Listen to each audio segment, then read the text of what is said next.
هلو هلو، ازيكم عاملين ايه؟ بنودع سنة قديمة ونبدأ سنة جديدة 2026. يا رب تكون كلها سنة خير وبركة عليكم. وصل لي النهاردة جبت حلوة قوي وراقية زي اسمهم من براند روكاي. تعالوا بقى نشوف النهاردة محتويات البوكس القمر ده هيكون فيه ايه. زي ما شايفين كده، اول حاجه اول ما فتحنا البوكس بيكون معاها شنطه حلوه كده. الجراب دوت بيكون عليه اسم براند مطبوع، وهنا كده بيكون بيتفتح وبيتقفل ان احنا نحفظ فيه الحاجه بتاعتنا طول السنه، ان هي ما تتبهدلش او ما يحصلهاش حاجه. تاني حاجه اول ما نفتح كده بنلاقي فيه كارت. هنا الكارت دوت بيكون عليه جمله حلوه هنا كده من براند روكاي دي ليكو. وبعد كده هنا بتكون هديه لو انتي مثلا هتبعتيها لحد جيفت، بتكون هديه حلوه قوي للسنه، لان احنا كلنا بنكون محتاجين الحاجه دي. تاني حاجة هنا البلانر بتاعت رقية ديت. اول حاجة دي بتكون خاصة برمضان، طبعا كلنا عارفين رمضان على الابواب، كل سنة وانتم طيبين. اول حاجة هنا اول ما بنفتح البلانر بيكون فيها اهدافي في رمضان، بنكتب هنا كل اهدافنا في رمضان واحنا عايزين نعمل ايه. طبعا كلنا عارفين ان في رمضان بيكون دوشة وزحمة وزحمة دماغنا، فممكن افكار بتروح مننا كده، لكن هنا البلانر دي هتساعدنا جدا ان احنا نعمل كل اهدافنا اللي احنا عايزينها. وكمان هتساعدنا هنا مخطط رمضان هيكون ايه. هنا ممكن نكتب كل يوم النهارده مثلا 1 رمضان. هنا كده بنتابع متتبع الصلاة والصيام والقرآن والأذكار، ونكتب الأهداف اليوم اللي احنا كنا عايزينها ايه، وهتفضل معانا كده طول الشهر بتاعت رمضان. وكل سنة وانتم طيبين يا بنات. معانا كمان من محتويات البوكس هنا بلانر اسمها فلتطمئن ونظم العبادات. دي بقى عبارة عن ايه؟ دي بجد راحة للقلب. راحة للقلب ازاي بقى؟ دي اول ما بتفتحيها كده بيكون فيها اذكار بتقوليها، بتكتبي هنا دعوة حلوة لنفسك. طبعا الدعوة بتبقى مقبولة في رمضان غير رمضان طبعا. هنا بيكون كمان فيها احاديث صحيحة، بنقرا الاحاديث وكل يوم بناخد منها حاجة تساعدك ان انت تقربي اكتر من ربنا، ويكون يومك ماشي صح اكتر في رمضان. يكون مش اليوم كله مشغول بالاكل وكده، لا الايام بتكون مشغولة بالاحاديث ومشغولة بالاذكار.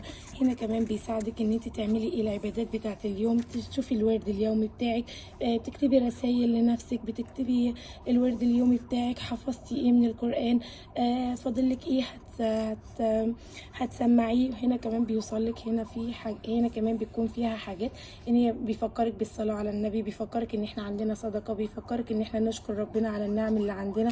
بتكون برضو حلوة جدا وهتكون مساعدة معاكي حلوة جدا. كمان الكفر بتاعها والماتيريال بتاعتها حلوة جدا جدا جدا. الورق بتاعها نقي جدا، والالوان زاهية قوي، هتحبوها وهتكون لذيذة كده للعين، فهتحبوها جدا. وهنا كمان بيكون ما جايلك معاهم كروت. الكارت هنا مكتوب عليه دكان سعادة. وهنا كمان بيكون جايبلك رسالة لنفسك قوم وانهض. دي حلوة قوي، بيكون فيها رسائل للنفس بتبقى حلوة قوي قوي قوي، وبتساعدك كده ان انتي تفتحي البوكس تلاقيه كله سعادة وفرحة في عينك كده.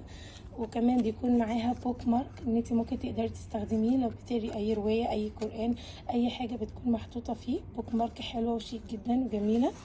وكمان بيكون معاها كوستر مكتوب فيه ابدأ يومك بابتسامة، بيساعدك كده وبيخليكي مبسوطة وبيخليكي تنفذي الأوامر من الآخر. حلو جدا برضو، وكلها ألوان زاهية وحلوة. كل اللي أنا بقول لكم عليه دوت الماتيريال بتاعته حلوة جدا جدا جدا، والألوان زاهية جدا وهتتبسطوا جدا بيه. هو براند روكي وهي فعلا الحاجة راقية جدا. اخر حاجه بقى اللي احنا كلنا بنحبها اللي بتبقى مناسبه كده لسن الاطفال من 25 سنه، الستيكرز دي بتبقى تحفيزيه لينا كده، بنعمل بيها كل الحاجه. احنا مثلا عملنا حاجه بنحط ستيكرز، المود بتاعنا ايه النهارده، الكلام ده كله بتبقى حلوه جدا وبتبقى مناسبه. وكمان بقى فيها دي حرفيا انا بعشقها، جميله بيكون فيها كده جمل انت قدها، ارسم طريقك بايدك، القران حياه. بتبقى حاجه حلوه جدا ولطيفه برضو. ممكن واحنا بنكتب بقى في البلانر ان احنا ناخد منها ونقعد نلزق او نلزق على حاجه قدامنا، على اللابتوب بتاعنا، على الايباد بتاعنا، بتبقى برضو حلوه جدا. وده بقى احلى حاجه ما في البوكس. طبعا كلنا عارفين الاطفال اللي سن 25 سنه كده فيما فوق بتموت في الحاجات دي. قلم كده شكله حلو وشيك ويساعدك كمان ان انت تكتبي. وكمان عارفين كلنا ان القرايه والكتابه بيكونوا فيهم سحر حرفيا، فده قلم كده هيساعدك ان انت تعملي كل اللي انت نفسك فيه. حلو جدا. نيجي بقى لاهم حاجه حرفيا موجوده، البلانر دي. كل فكره كبيره كانت في البدايه حلو. دي بقى حاجه بصوا اول ما تفتحي البلانر كده، اول حاجه هنا كده هتعرفي نفسك، هو بيقولك نبذه عن نفسك، بتعرفي كل نفسك وبتعرفي طموحك وهواياتك ايه. وبعد كده هنبدا بقى، هي هتعرفك، وهنا هنبدا ان احنا نلون. تبداي يومك ببهجه حلوه كده وتلوني وتتبسطي شويه. وبعد كده هنقولك يلا نلعب. شو قلتلكوا بلانر حلوه من اول سن ال25 كده.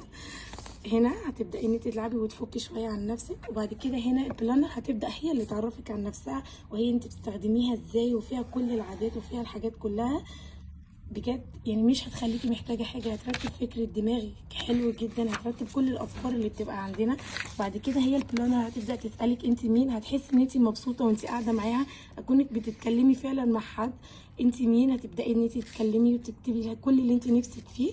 وبعد كده هنا هتقعد تسألك على شوية أسئلة وانت هتردي عليها. يعني هتبقى فكرة حلوة ولذيذة وقاعدة حلوة كده مع النفس، مع كوباية النسكافيه بتاعتنا.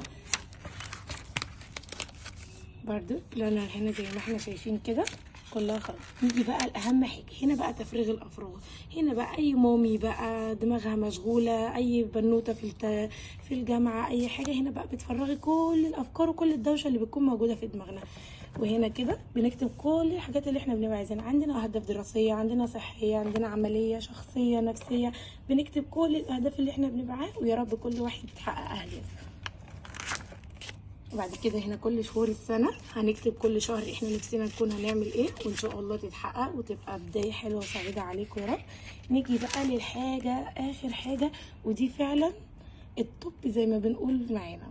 هنا كده ده بتبدأ معانا كل يوم اسبوع، بنكتب الاسبوع والتاريخ، تكتبي كل الاهداف الاسبوع بتاعتك اللي انت عايزاها، وبتقسميها على الايام بتاعتك. وكمان بتذكرك ان احنا نعلم على اذكار ان احنا قلناها، على الصلاه ان احنا خلصناها، على القران اللي احنا قريناه.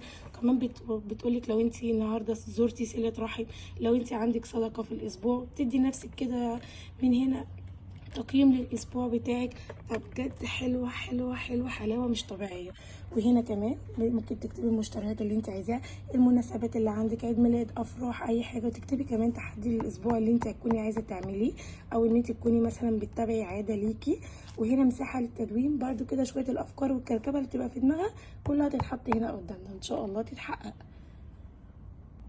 مش عايزين ننسى كمان ان هما في براند رقية عاملين لنا حاجه حلوه كمان، ان يكون في البلانر كل شهر بيكون بلون معين، بلون مختلف، بحيث ان كل شهر يكون عينك يعني في حاجه جديده قدامك ولذيذ.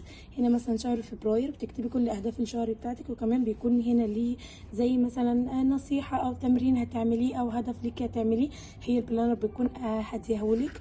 وهنا بنحط كل المخطط الشهري بتاعنا، بنكتب كل التخطيط اللي احنا عايزينه ان احنا ان شاء الله هنحدده في الشهر بتاعنا. وهنا هيكون هدف واحد نفسنا قبل ما شهر فبراير يخلص ان احنا نعمله. كل شهر طبعا مختلف عن اللي قبليه، كل شهر بلون، كل شهر بفكره جديده. كل سنه وانتم طيبين، يا رب تكون سنه سعيده عليكم، يكون براند رقي دايما معاكم. ان شاء الله نتقابل في البراند في السنه الجديده في 2027، تكون سنه لطيفه ولذيذه عليكم. كل سنه وانتم طيبين. كمان نسيت اقول لكم اخر حاجه، ان البلانر بيكون الكفر بتاعها هارد جدا، يعني ما تخافيش مش هيتقطع منك، مش هيحصل له اي حاجه. كمان ماتيريال السلك دي دايما بتحافظ على البراند وبتحافظ على الفكره اللي احنا بنقدمها. كل سنه وانتم طيبين.